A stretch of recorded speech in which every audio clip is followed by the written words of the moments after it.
Assalamu alaikum wa rahmatullah wa barakatuh. Aoudou billahi minash shaitanir rajim. Bismillah ar-Rahman ar-Rahim. Gloire et louange à Dieu. Je voulais vous parler aujourd'hui, en ce jour de vendredi, jour béni, ce jour de Jumu'ah, de quelques sunnanes. Les sunnanes, vous les connaissez toutes, je n'en doute pas, que ce soit du bain rituel en passant par le rasage et le coupage des ongles, jusqu'à arriver de bonne heure à la mosquée et écouter la khutba en silence. Et il y en a une qui est particulière, qui est de réciter la sourate La Caverne en ce jour de vendredi. Alors, tout le monde le sait, tout le monde l'applique, je pense, mais vous êtes-vous du moins déjà posé la question, pourquoi le prophète sallallahu alayhi wa sallam nous a demandé de réciter justement cette sourate Al-Kahf, la caverne, tous les vendredis. Elle contient des secrets, et oui, des secrets, comme beaucoup de sourates du Coran, et on va essayer de les découvrir ensemble aujourd'hui, si vous le voulez bien. Alors, les vertus de la sourate Al-Kahf, tout le monde en a déjà entendu parler, ne serait-ce que par ces deux hadiths. Abu Darda, radiallahu anhu, a rapporté que le messager d'Allah, sallallahu alayhi wa sallam, a dit « Quiconque récite les 10 premiers versets de la sourate Al-Kahf sera protégé contre le Dajjal, l'Antéchrist ». On trouve ce hadith dans le Sahih de l'imam Muslim, rahimahullah. Il y a également le second hadith qui dit « Le messager d'Allah, sallallahu alayhi wa sallam, a dit « Celui qui lit la sourate Al-Kahf le jour du vendredi, Allah l'éclaire entre les deux vendredis. » Donc, ce qui veut dire que déjà les deux vertus que nous pouvons trouver à cette sourate, c'est d'être protégé contre l'Antéchrist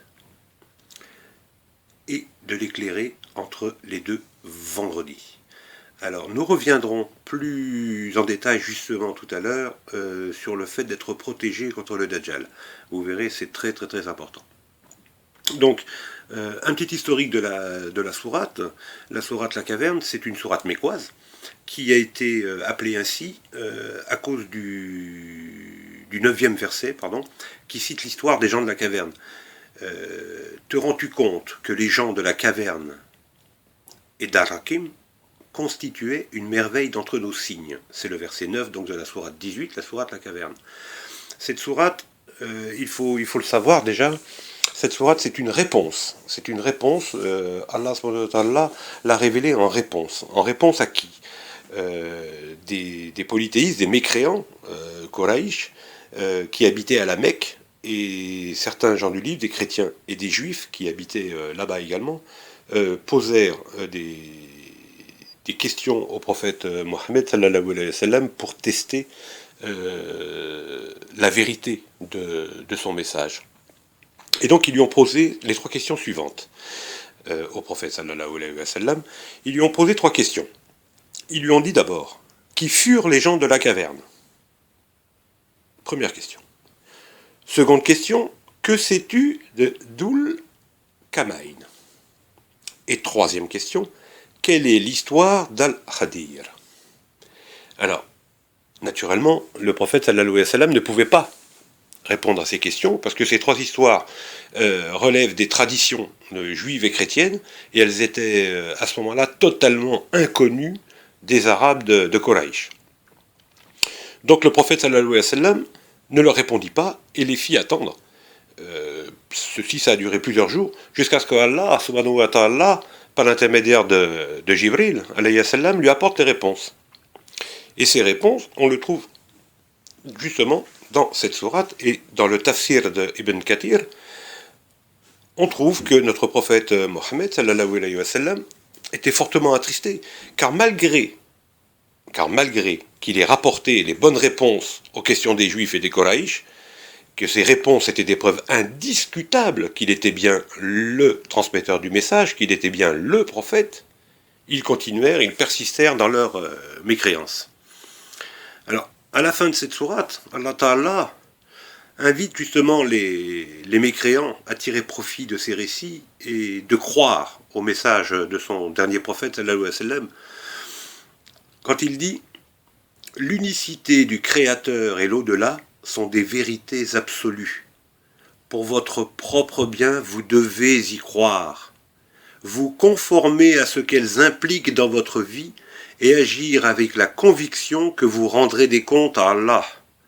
Si vous ne vous conformez pas, vous gâcherez votre vie d'ici-bas et tout ce que vous ferez sera perdu. » Alors, la fin de cette sourate est très très très importante. Je vous répète le message d'Allah au travers de ces versets. L'unicité du Créateur. L'unicité du Créateur. Donc rappelle déjà de l'unicité de Dieu. La illallah. Ça c'est très très très important. La illallah sont une vérité absolue, ainsi que l'au-delà. Pour votre propre bien, vous devez y croire, vous conformer à ce qu'elles impliquent dans votre vie et agir avec la conviction que vous rendrez des comptes à Allah. Rappel encore du jour dernier, Yom Kiyama. Et si vous ne vous conformez pas, vous gâcherez votre vie d'ici-bas et tout ce que vous ferez sera perdu. On trouve dans la fin de cette sourate beaucoup de piliers de la foi. Très important et un message très très important. Ne pas s'y fier. On lit beaucoup de versets ou de sourates sans s'en imprégner du sens profond et de l'importance du message. Donc, à l'intérieur de la sourate Al-Kahf, nous avons 4 histoires. Nous avons 4 histoires et c'est là où je vais revenir par rapport au premier hadith, quand le premier hadith disait que le fait de réciter la sourate Al-Kahf va nous protéger contre l'antéchrist, contre le Dajjal. Alors pourquoi? Parce que dans cette sourate, il y a 4 histoires. Il y a l'histoire des gens de la caverne, il y a l'histoire du propriétaire de 2 jardins, il y a l'histoire de Moïse et d'Al-Khadir, et il y a l'histoire de Dhul Kamain. Donc vous voyez, les gens de la caverne, Moïse et Al-Khadir, et Dhul Kamain, ce qui nous ramène aux 3 questions qui avaient été posées par les Quraysh. Mais il y a un petit peu plus, il y a également l'histoire du propriétaire de 2 jardins. Alors, je vous résume très très très rapidement l'histoire des jeunes gens de la caverne. On pourra y revenir dans un autre propos, que ce soit un thème écrit ou vidéo, car à elle seule, cette histoire mérite d'être vraiment développée. Donc les gens de la caverne, en résumé, c'était des jeunes gens qui eux étaient croyants, qui avaient reçu le message de la ilaha illallah et qui vivaient dans une ville de polythéistes. Donc ils décidèrent d'émigrer parce que ils ne pouvaient plus vivre comme ça, donc ils ont dit on va émigrer par amour pour Allah subhanahu wa ta'ala, et ils s'enfuirent. Allah subhanahu wa ta'ala les récompense en les couvrant de sa miséricorde et en les cachant dans une caverne. Ces jeunes gens, ils se sont réveillés plusieurs siècles plus tard, et avec leur chien, d'ailleurs il y avait un chien, et ils trouvèrent à leur réveil le village qui était peuplé de croyants. Subhanallah, c'était un des miracles d'Allah. Ce chien d'ailleurs, qui est resté avec eux tout ce temps-là et qui les a gardés également, Subhanallah, on le retrouvera au paradis. Vous savez que les animaux n'iront pas au paradis, sauf quelques-uns. Les animaux seront ressuscités le jour dernier. Ils pourront se venger du mal qui leur a été fait par les autres. Et lorsqu'ils auront eu leur vengeance, entre guillemets, ils seront de nouveau réduits en poussière et ils n'auront pas accès au paradis, sauf quelques-uns, dont la chamelle rousse du prophète, sallallahu alayhi wa sallam, et ce chien également de la caverne en fera partie. Donc voilà pour cette histoire des jeunes gens à laquelle nous reviendrons en détail certainement un autre jour. Ensuite, il y a l'histoire du propriétaire de 2 jardins. C'est un homme qui avait 2 magnifiques jardins. C'était vraiment un bien et un don d'Allah, et ces 2 magnifiques jardins qui lui donnaient à profusion des bons aliments et des bons fruits, n'a pas remercié Allah, n'a pas remercié celui qui l'a béni, et il a même osé douter de l'existence d'Allah, et de l'au-delà. En châtiment, ces jardins ont été détruits. Naturellement, il le regretta, mais c'était trop tard pour que ses regrets puissent lui bénéficier. Ensuite, il y a une troisième histoire, qui est celle de Moïse et de Khadir. On demanda à Moïse qui était la personne la plus savante de la terre, et il répondit « moi ». Moi. Mais Allah, Allah, lui révéla à ce moment-là qu'une autre personne était plus savante que lui. Alors Moïse voyagea pour trouver cet homme, et il apprit que parfois il y a une sagesse divine qui nous échappe dans les choses et que nos pensées peuvent être bien mauvaises au premier abord. Si on ne réfléchit pas un petit peu, nous y reviendrons. Et la quatrième histoire que nous trouvons, c'est l'histoire de Dhul Kamain. C'était un grand roi qui possédait vraiment tout. Il avait le pouvoir et le savoir. Et il voyageait beaucoup autour du monde. Et cet homme-là, outre le fait qu'il avait le savoir et le pouvoir, c'était un homme de bien. Il répandait beaucoup le bien, il faisait beaucoup de bonnes œuvres autour de lui. Et il a même réussi, au cours d'un de ses voyages, à aider des villageois à construire un énorme barrage pour lutter contre Yajouj et Majouj. Et il l'a fait vraiment avec un grand cœur, alors qu'il ne parlait même pas la langue des gens de la contrée chez qui il était. Donc, ces quatre histoires, elles nous évoquent une épreuve qui va être liée à la foi, une épreuve qui va être liée à la richesse, une épreuve qui va être liée au savoir et une épreuve qui va être liée au pouvoir. L'épreuve de la foi, c'est les jeunes gens de la caverne. L'épreuve liée à la richesse, c'est le propriétaire des deux jardins. L'épreuve liée au savoir, c'est l'histoire d'El-Khadir et de Moïse. Et l'épreuve liée au pouvoir, c'est l'épreuve de ce roi. Entre-temps, au milieu de la sourate, Allah nous fait un rappel justement sur le mal, et notamment sur le shaitan, sur Iblis, et il nous rappelle que c'est celui qui sème le trouble. Rappelle-toi, lorsque nous avons dit aux anges, prosternez-vous devant Adam, alayhi salam. Ils se sont tous prosternés à l'exception de Shaitan, qui était du nombre des djinns et qui refusa d'obéir à l'ordre de son Seigneur. Allez-vous le prendre ainsi que sa descendance pour mettre en dehors de moi, alors qu'ils sont vos ennemis mortels? Quel détestable échange pour les pervers. Vous voyez, ce rappel n'est pas anodin également au milieu de la sourate, puisque cette sourate, comme nous allons le voir, va nous apprendre comment nous protéger du mal, comment nous protéger de Dajjal. Donc, la relation entre cette sourate et le Dajjal, entre l'Antichrist, elle est la suivante. Vous savez tous que le Dajjal apparaîtra avant le jour du jugement avec 4 épreuves. Et justement, les 4 épreuves que nous avons citées précédemment, une épreuve liée à la foi, il demandera aux gens de l'adorer et non pas d'adorer Allah, subhanahu wa ta'ala. Il va également nous soumettre à une épreuve qui va être liée à la richesse, puisqu'il contrôlera la pluie, et il tentera les gens avec sa richesse. Une épreuve liée au savoir, quand il testera les gens avec le savoir et les informations qu'il détiendra, et une épreuve liée au pouvoir, car il contrôlera la grande majorité de ce monde. Donc à partir de là, comment se protéger de Dajjal et de ses tentations? Parce que ces épreuves, il va bien falloir les surmonter et les réussir pour ceux qui voudront être sauvés. Alors, comment survivre à ces épreuves? Les réponses, elles sont dans la sourate Al-Kahf. La première, c'est la sincérité. La seconde, c'est de demander l'aide d'Allah.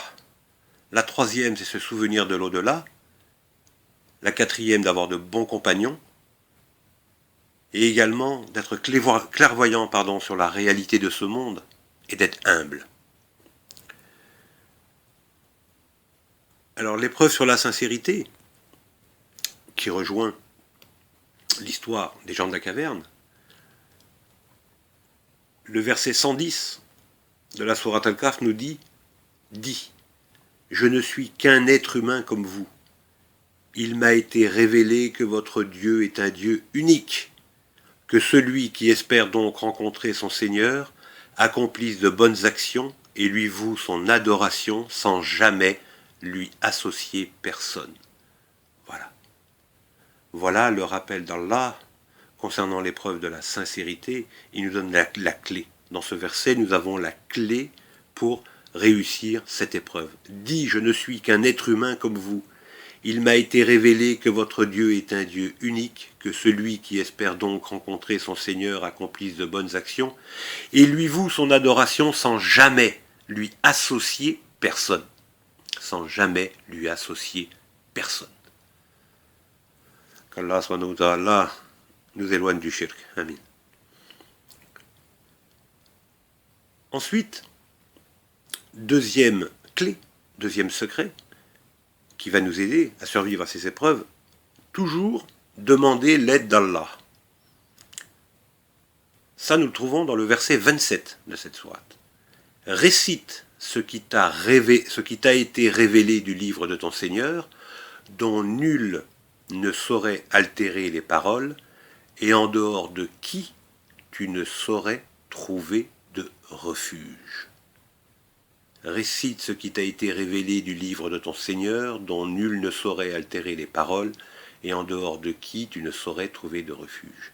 Il n'y a qu'en Allah, subhanahu wa ta'ala, qu'on ne peut trouver l'aide et donc le refuge.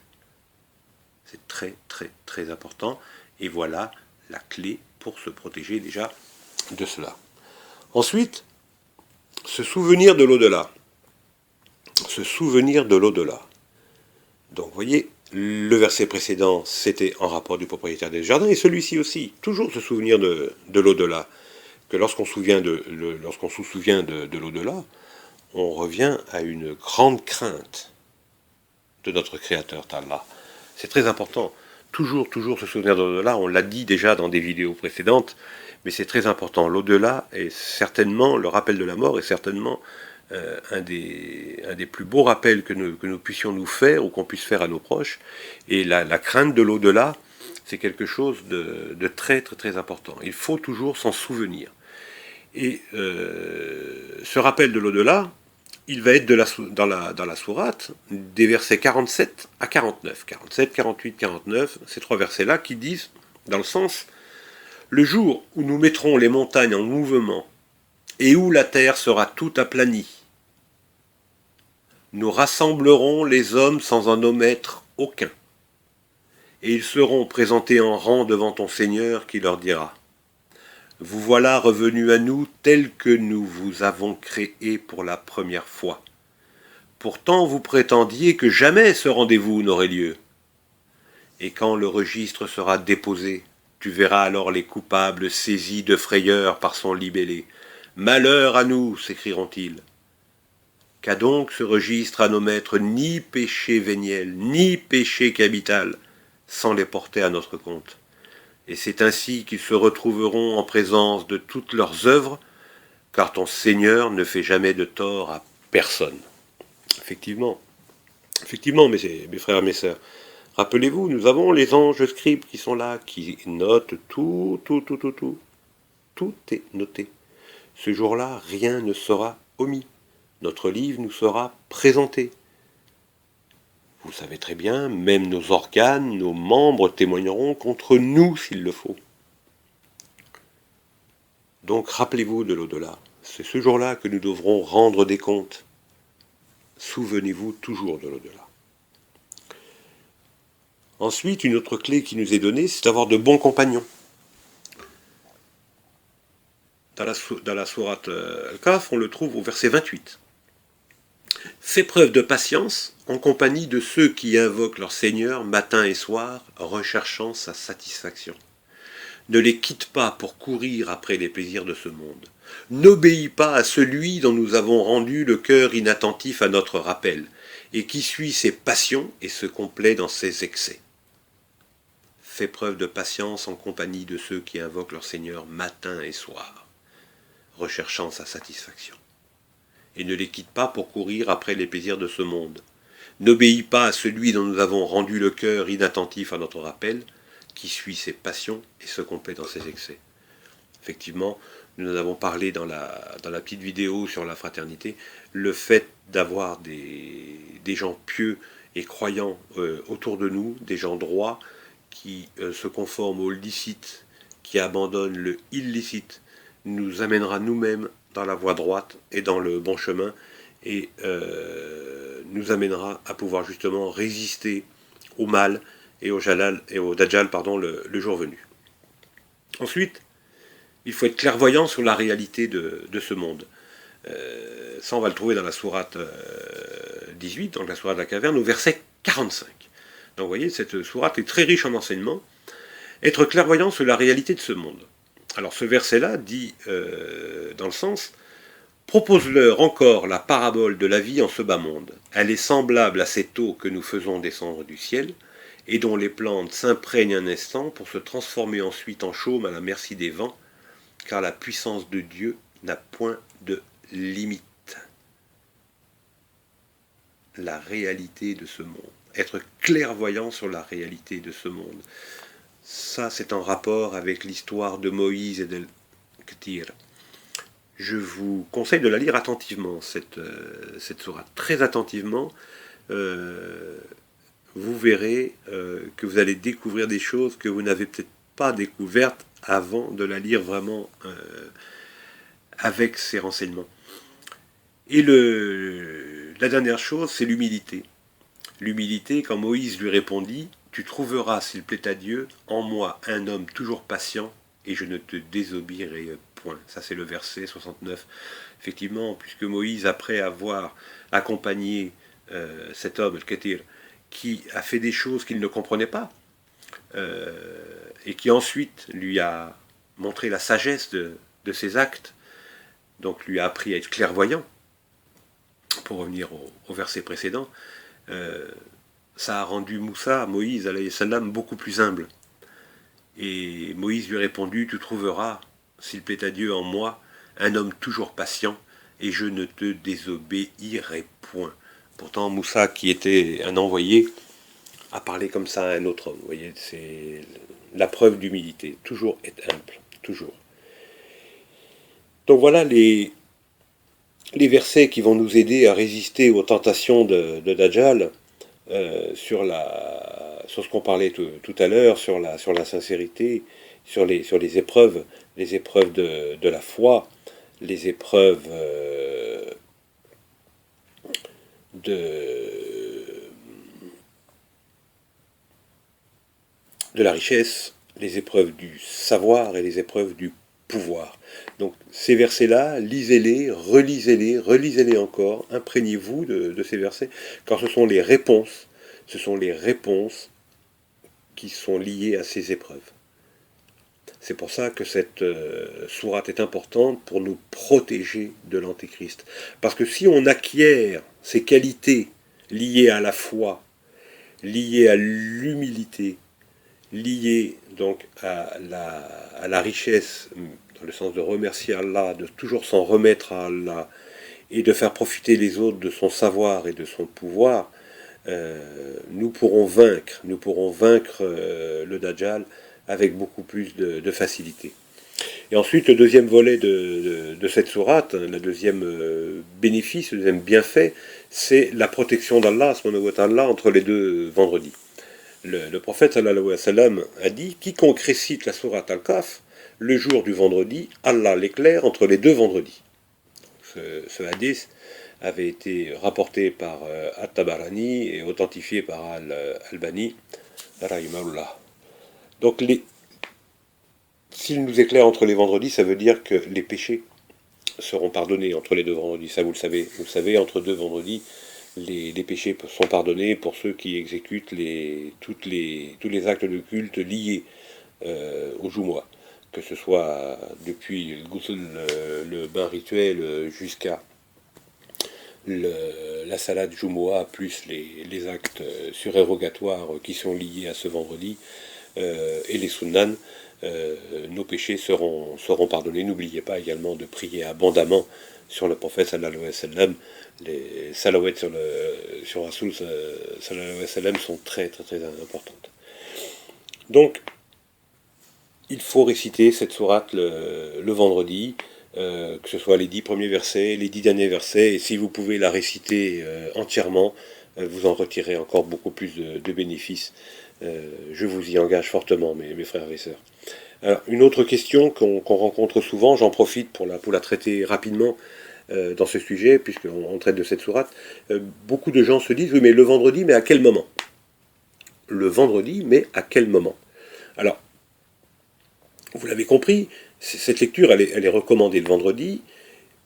Et le vendredi, c'est quoi dans la jurisprudence islamique, dans le fiqh, une journée, c'est quoi? Que ce soit le vendredi ou un autre d'ailleurs. Mais puisqu'on parle du Jumu'ah, le vendredi, il commence quand? Il commence après la prière du Maghreb du jeudi, et il se prolonge jusqu'à la prière du Maghreb du vendredi. Voilà. C'est le temps que l'on a pour réciter cette sourate. Une journée, dans la jurisprudence islamique, c'est du Maghreb au Maghreb suivant. Que ce soit le vendredi ou un autre jour. Mais c'est comme ça que ça se passe. Et c'est dans ce temps-là que la sourate La Caverne devra être lue pour en tirer les bénéfices et les récompenses. Voilà. Donc j'arrive au terme de mon petit sujet. Vous connaissez quelques petits secrets supplémentaires de la sourate Al-Kahf. Donc j'espère que vous la lirez plus tard, après avoir entendu cette vidéo. Certains, pour eux, ce ne sera qu'un rappel. Je suis persuadé que beaucoup de frères et sœurs connaissaient déjà ce que renfermait cette sourate. Et puis pour les autres qui la lisaient sans pour autant peut-être y prêter plus d'attention que ça, ou sans chercher à savoir les choses, ce sera, je l'espère, bénéfique pour vous, et j'espère que lorsque vous la relirez ou que vous l'entendrez, que vous la réciterez, vous imprégnerez beaucoup plus des paroles d'Allah subhanahu wa ta'ala. Alors, lisez-la avec beaucoup plus de réflexion, que ce soit cette sourate ou d'autres, essayez toujours d'en comprendre les enseignements, parce que aucune des paroles d'Allah subhanahu wa ta'ala n'a été révélée inutilement. Elle a toujours été donnée par rapport à des événements et pour en tirer des sagesses et des enseignements. Ayez toujours ceci à l'esprit. Aucune parole d'Allah subhanahu wa ta'ala n'a été délivrée sans raison. Il y a toujours une raison à la révélation du message d'Allah subhanahu wa ta'ala.